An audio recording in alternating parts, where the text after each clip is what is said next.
The emergency meeting of the Galactic Council was going about as well as a quantum reactor meltdown, which, ironically, was exactly what they were trying to prevent across roughly 10,000 worlds. "Order! Order in the Council!" High Chancellor Nix Ra banged his crystalline gavel against the floating podium, sending prismatic light scattering across the vast chamber. The assembled representatives of the galaxy's most advanced civilizations continued their panicked shouting match. Someone had to be blamed for this catastrophe, and everyone was determined it wouldn't be them. "The Centaurians should have contained this threat when it first appeared in their space," bellowed Ambassador Quartz of the Silicon Consciousness, his crystalline form vibrating with indignation. "Oh, that's rich coming from a walking chandelier whose people thought installing quantum processors in everything down to their bathroom fixtures was a good idea," shot back first speaker Lyra of Centauri Prime. Her bioluminescent skin was flashing angry patterns of red and orange. "At least we didn't try to solve the problem by throwing more quantum computing at it," retorted Quartz. "Enough."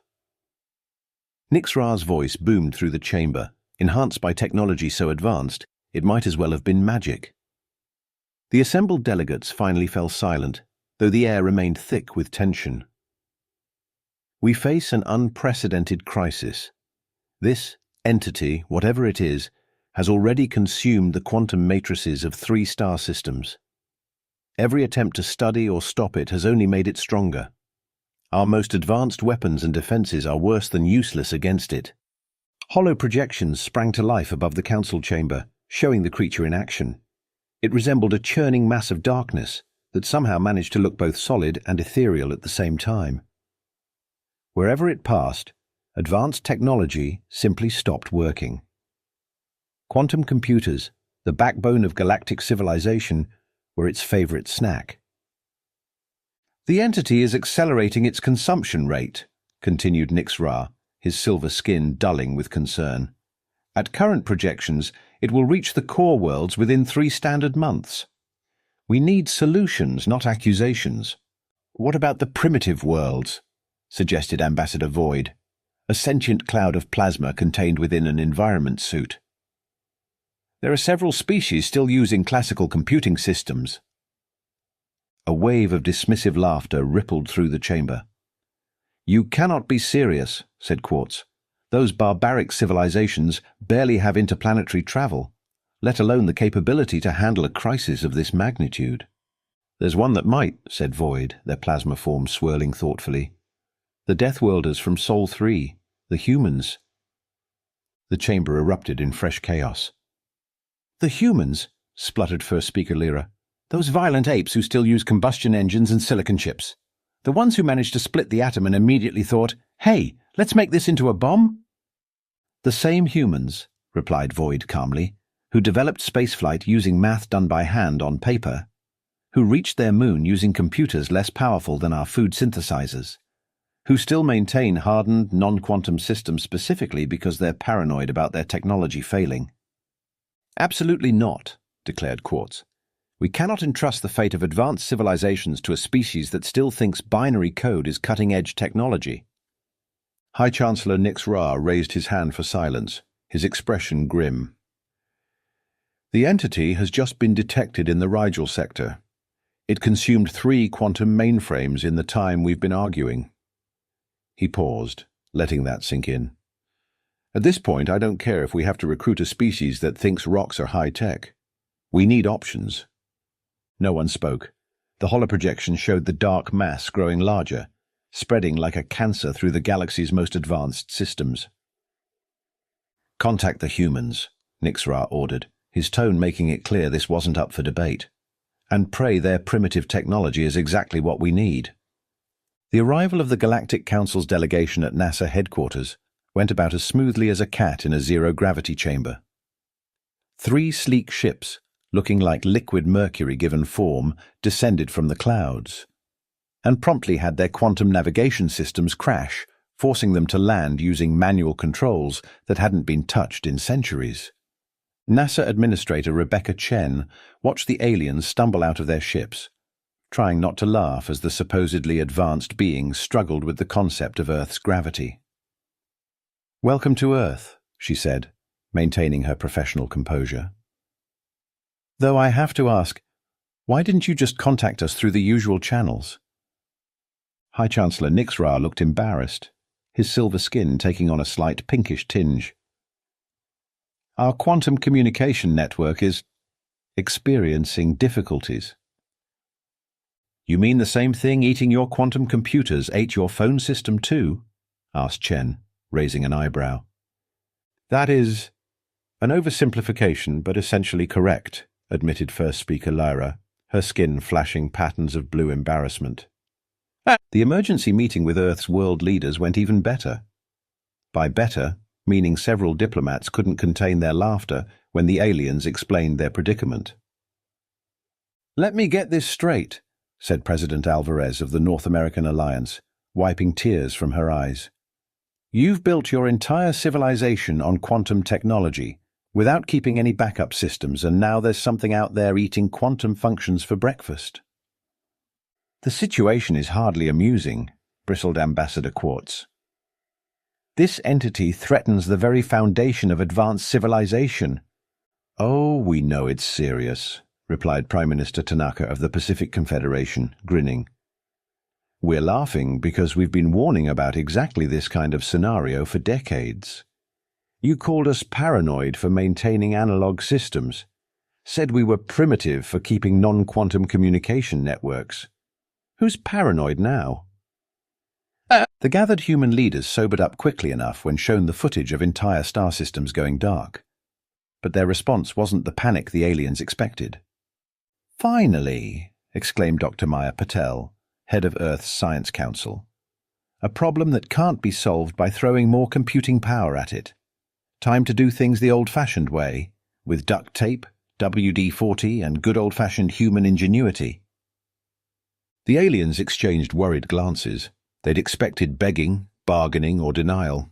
Instead, the humans looked like kids who'd just been handed the keys to their favorite toy store. Well then, said Chen, cracking her knuckles with barely contained glee. Let's show the galaxy why sometimes the old ways are the best ways. The breakthrough came at 3 a.m., fueled by enough coffee to give a charging rhino heart palpitations. Dr. Marcus Rodriguez stood in front of his whiteboard, surrounded by empty energy drink cans and pizza boxes, looking like someone who'd just discovered fire by accidentally setting himself ablaze. It's not eating the quantum functions, he announced to the mixed team of human and alien scientists. It's quantum functionality itself. Ambassador Quartz's crystalline form dimmed in confusion. That makes no sense. How can it be the functionality itself? Because you're all thinking too advanced, Rodriguez said, grabbing a marker and drawing what looked like a drunk spider's attempt at contemporary art. Look, you developed quantum computing by finding ways to manipulate quantum states, right? But you never asked what those quantum states actually want. First speaker. Lyra's bioluminescence pulsed with skepticism. Quantum states don't want anything. They simply are. Wrong. Rodriguez pointed his marker at her like a fencing sword. Everything in the universe has a natural state it prefers. Water flows downhill, heat disperses, entropy increases. What if quantum states also have a preferred configuration? What if by forcing them to maintain specific states for quantum computing, we've been essentially creating quantum pressure cookers? Dr. Amara Okafor, head of Earth's Quantum Research Division, jumped in. And this entity isn't eating quantum functionality, it's releasing it, like opening a pressure valve. That's why it gets stronger with every system it encounters. It's not consuming energy, it's liberating it. The alien scientists stared at their human counterparts like they'd just suggested solving interstellar travel by strapping rockets to a sandwich. That's absolutely ridiculous, said High Chancellor Nixra. If that were true, it would mean that your entire civilization is built on quantum states that are basically screaming to be set free. Rodriguez grinned. Exactly. You've created an interdimensional pressure cooker the size of a galaxy, and now the lid's coming off. But our most advanced containment systems, began Quartz, are like trying to hold back a tsunami with more water, interrupted Okafor. The more quantum systems you throw at it, the more fuel you give it. That's why our primitive tech works. It's not forcing any quantum states to begin with. The humans' excitement grew as the aliens' horror deepened. Rodriguez started pacing, his hands gesturing wildly. "Don't you see? This is perfect. We don't need to destroy it. We just need to give it somewhere else to go. A quantum pressure release valve for the whole galaxy." "And you can build such a device?" asked Lyra, hope creeping into her voice. Rodriguez and Okafor exchanged glances. "Oh, we're going to build something way better than that," Okafor said, pulling up schematics on an ancient laptop that made the aliens wince. "We're going to build a quantum state redirector using nothing but classical physics, analog circuits, and enough copper wire to make Tesla jealous." "It will never work," stated Quartz flatly. "That's exactly why it will," Rodriguez replied, adding another incomprehensible diagram to his whiteboard. "Sometimes the best way to solve a quantum problem is to completely ignore quantum mechanics. Now, who wants to help me raid Radio Shack?" The team Earth assembled to save the galaxy looked less like humanity's finest and more like a convention of mad scientists who'd raided a thrift store. Commander Olivia Thompson, former shuttle pilot turned vintage aircraft restorer, stood before the gathered group in NASA's largest hangar. "All right, people, welcome to Operation Retro Rescue. Take a look around. This is what saving the galaxy looks like." The aliens certainly were looking around, their expressions ranging from horror to fascination. The hangar was filled with what they considered museum pieces, retired space shuttles, analog computers, and enough copper wire to wrap around the moon. "Meet your new teammates," Thompson continued. Tom Chen, former TV repairman turned quantum physicist. "I fix things by hitting them until they work," Chen said, twirling a wrench. "Sometimes the hitting is very precisely calculated." Regina Martinez, expert in pre-digital age electronics. "If it doesn't have vacuum tubes, I don't trust it," Martinez declared, hunched over what appeared to be a vintage radio array. And Jake Williams, who once built a functioning computer using nothing but water pipes and marbles. "In my defense," Williams called out from beneath a heap of circuit boards, "I was really bored during that power outage." High Chancellor Nix Ra's silver skin had taken on a distinctly greenish tinge. "These are your experts." "These," Thompson said with a proud grin, "are the people crazy enough to think ancient technology can save modern civilization. And they're probably right." The retrofitting process was a masterclass in controlled chaos. The humans had requisitioned 3 decommissioned space shuttles, which they were modifying with a combination of 1960s technology and whatever they could salvage from abandoned Radio Shacks. "No, no, no!" Martinez shouted at a group of alien engineers, trying to interface with an old cathode ray tube monitor. "You can't just wave your quantum sensors at it. You have to adjust the vertical hold. Yes, with that knob. No, the other knob. Stop trying to neural link with it." In another corner, Chen was teaching Ambassador Quartz how to use a soldering iron. The crystalline being was struggling with the concept that sometimes you had to physically connect wires instead of using quantum entanglement. "But how does the information know which way to flow?" Quartz asked, staring at the copper wire like it was a puzzle from another dimension. "It flows downhill," Chen replied with a straight face. "That's why we have to hold the shuttle at a 45-degree angle while we work." Williams had taken over an entire section of the hangar for his analog quantum state redirector, a massive construct that looked like someone had merged a Tesla coil with a ham radio and then asked a modern art sculptor to make it more confusing. "The principle is simple," he explained to a bewildered first speaker Lyra. "We're going to catch the quantum states using good old-fashioned radio waves, then redirect them through this series of tubes." "Those are just paper towel rolls painted silver," Lyra pointed out. "Yes, but they're paper towel rolls arranged in a very scientific way," Williams replied without missing a beat. Commander Thompson watched it all from her makeshift control center, which consisted of several rebuilt mission control consoles from the 1970s and a magic 8-ball for backup navigation. "Ready for your first lesson in manual spacecraft control?" she asked Nix Ra, patting the ancient flight simulator. The High Chancellor eyed the machine with trepidation. There are physical controls. Yep, no neural links, no quantum interfaces, just good old-fashioned stick and rudder. Hope you're ready to develop some calluses on those silver hands of yours. The aliens were learning, though. Slowly, painfully, and with a lot of complaints about barbaric interfaces and crude implementations, but learning nonetheless. They had to. Because in 3 weeks, this motley crew of humans and their reluctant alien students would be humanity's first line of defense against a galaxy-wide quantum apocalypse. "Remember," Thompson called out over the chaos, "if all else fails, try turning it off and on again." The quantum entity loomed before them like a tear in reality's fabric, a churning mass of darkness that made static dance across their primitive radar screens. 3 retrofitted space shuttles faced off against it, looking like vintage toys next to the advanced alien vessels that had come to observe. "Remember," Commander Thompson's voice crackled through the radio, "no quantum tech. If your calculator can factor prime numbers faster than a human, throw it out the airlock." "This is madness," Ambassador Quartz transmitted from his crystalline ship. "You cannot hope to combat this entity with such primitive—" His transmission cut off as the entity pulsed. Every quantum-powered ship in the vicinity went dark, their crews trapped inside as emergency systems failed. "Called it!" Chen shouted over the radio. "Pay up, Martinez. I bet it would take less than 5 minutes for the quantum ships to fail." "Little busy right now," Martinez replied from Shuttle Epsilon. Her fingers flew across manual controls as the entity turned its attention to them. "Williams, is your crazy contraption ready?"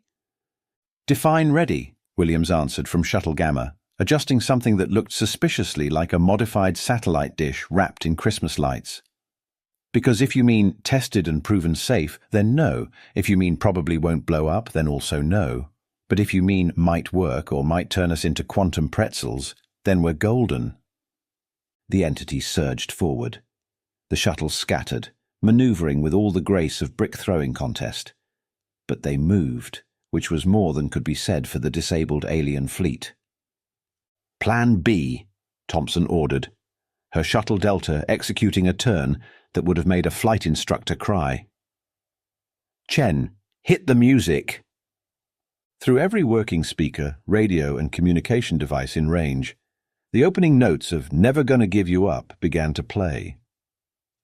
"You're rickrolling a quantum entity?" Lyra asked incredulously from her powerless ship. "No," Thompson grinned as Williams's device hummed to life, its Christmas lights blazing. "We're using amplitude modulation to create a resonance cascade through analog wave propagation. The music's just for style points." The entity writhed as the analog signals washed over it. Williams's device captured the disrupted quantum states, channeling them through his paper towel tube array. For one glorious moment, it looked like it might work. Then the entity adapted, twisted, and surged toward them with renewed fury. "Well," Martinez commented dryly as they retreated, "that could have gone better." "Are you kidding?" Chen laughed. "Our crazy plan almost worked. Now we just need a crazier one." Back at Mission Control, the mood was tenser than a rubber band ready to snap. The entity had adapted to their analog signals, and now the aliens were doing what advanced civilizations do best, pointing fingers. "Your primitive solution has only made it stronger." Quartz's crystalline form vibrated with anger. "Now it can process both quantum and analog signals." "Oh, I'm sorry," Martinez shot back, tossing a broken circuit board aside. "Would you prefer we went with your solution of throwing more quantum tech at it? Because that worked so well the first 50 times. "Enough!"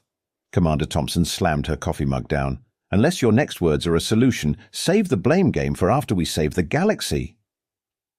In the corner, Williams was staring at his lunch, a cup of instant noodles.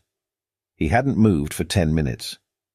"Hey, what happens when you put too much water in instant noodles?" he suddenly asked. "They get soggy and—" "Wait." Chen's eyes widened. "Are you thinking what I'm thinking? If you're thinking we've been going about this all wrong, trying to fight the entity when we should be drowning it, then yes." The aliens watched in confusion as the humans huddled around a cup of noodles, speaking excitedly about saturation points and diffusion rates. "You cannot be serious," Nixra said, watching them sketch plans on a napkin. "You're basing your new strategy on food." "Sometimes the best solutions come from the strangest places," Thompson grinned. "We don't need to fight the quantum states. We need to give them so many places to go that they diffuse naturally, like overcooked noodles in too much water." "That's—" Lyra's bioluminescence flickered thoughtfully. "Actually quite brilliant." "Time for Plan C," Thompson announced. "And this time, we're going to need every radio antenna on Earth. Every radio telescope on Earth pointed skyward. Radio stations worldwide broadcasted on full power. Ham radio operators dusted off equipment that hadn't been used since the Cold War. Even the old Soviet number stations were back online, their mysterious sequences joining the cosmic cacophony. "Mission Control, this is Shuttle Delta. All systems ready for Operation Noodle Soup," Thompson reported, her voice steady despite the absurdity of their plan. "Really? We're sticking with that name?" Martinez groaned from Epsilon. "Hey, if we're about to save the galaxy with the equivalent of a quantum pressure cooker, we might as well embrace the food theme," Chen chuckled from Gamma. The entity approached, larger than before, a writhing mass of quantum potential that made their primitive instruments scream. Behind the shuttles, Earth's combined radio output created a web of analog signals so dense it was visible on radar. "Phase 1, Thompson commanded. "Williams, light it up." Williams threw switches across all three shuttles, activating his modified radio arrays. The Christmas lights blazed as they began broadcasting every piece of analog media humanity had ever created. Everything from test patterns to late-night infomercials flooded space. The entity paused, confronted by this wall of pure human noise. "It's working!" Chen shouted. "The quantum states are starting to disperse!" But the entity wasn't finished. It surged forward, trying to adapt to the flood of information.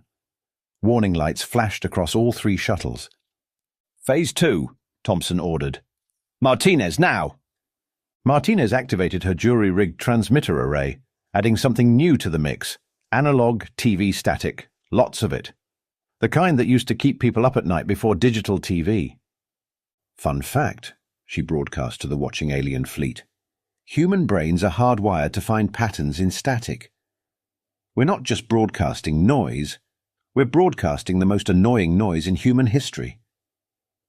The entity writhed, caught between the organized chaos of human media and the pure entropy of television static. It began to spread thin, quantum states seeking equilibrium across the massive analog network humanity had created. "Phase 3, Thompson called. "Chen, give it something to chase." Chen fired up his modified satellite dish, broadcasting a pure analog signal away from Earth. "Come on, you quantum troublemaker, follow the nice, orderly signal. You know you want to." The entity took the bait. As it pursued the signal, it spread itself thinner and thinner across the analog web. Its once terrifying mass dispersed like fog in the morning sun. "It's working!" Williams yelled. "The quantum states are stabilizing across the network. They're going to sleep," Thompson finished, watching her readings. "Spread so thin they can't maintain coherence. Like overcooked noodles in too much broth." The aliens watched in stunned silence as humanity's wall of noise and static reduced their greatest threat to quantum background radiation. "Control, this is Delta," Thompson reported, allowing herself a grin. "The entity has been neutralized through superior application of inferior technology. Permission to return to base." "Granted," came the reply. "And Commander, the Galactic Council would like a word about humans teaching their quantum computers to take naps." "Tell them to wait until after we've had coffee," Thompson replied. "Lots of coffee." 1 month later, the Galactic Council chamber looked very different. Alongside the quantum holographic displays sat old computer monitors, their green text casting a retro glow across the proceedings. "As much as it pains me to say this," High Chancellor Nixra announced, "humanity was right. We need backup systems that don't rely on quantum processing." "Though perhaps," Ambassador Quartz added, We could find alternatives to hitting machines until they work. Hey, don't knock it till you've tried it, Chen grinned from his new position as Earth's first galactic technical advisor. Sometimes a good whack is exactly what technology needs. The integration of human primitive technology with advanced alien systems created some interesting results. Quantum computers now came with analog safety modes. Spaceships carried backup radio systems, and somewhere in deep space, a dispersed quantum entity dozed peacefully across a network of old TV signals, occasionally causing mysterious interference that made aliens' entertainment systems play Rick Astley. You know what the funniest part is? Williams mused, watching alien engineers study his paper towel tube array like it was ancient wisdom. We solved this crisis using technology that was outdated before most of us were born. That's not the funniest part, Martinez corrected. The funniest part is that we're now teaching quantum-capable civilizations how to use calculators that run on batteries. Commander Thompson just smiled, sipping her coffee as she watched humans and aliens work together, combining the best of both worlds. Sometimes the old ways are the best ways, she said. And sometimes you need to think like a primitive to solve an advanced problem. Though I do have one question, First Speaker Lyra interjected. What exactly is this Windows 95 everyone keeps warning us about? Trust me, Thompson replied with a knowing grin. Some primitive technologies are better left in the past.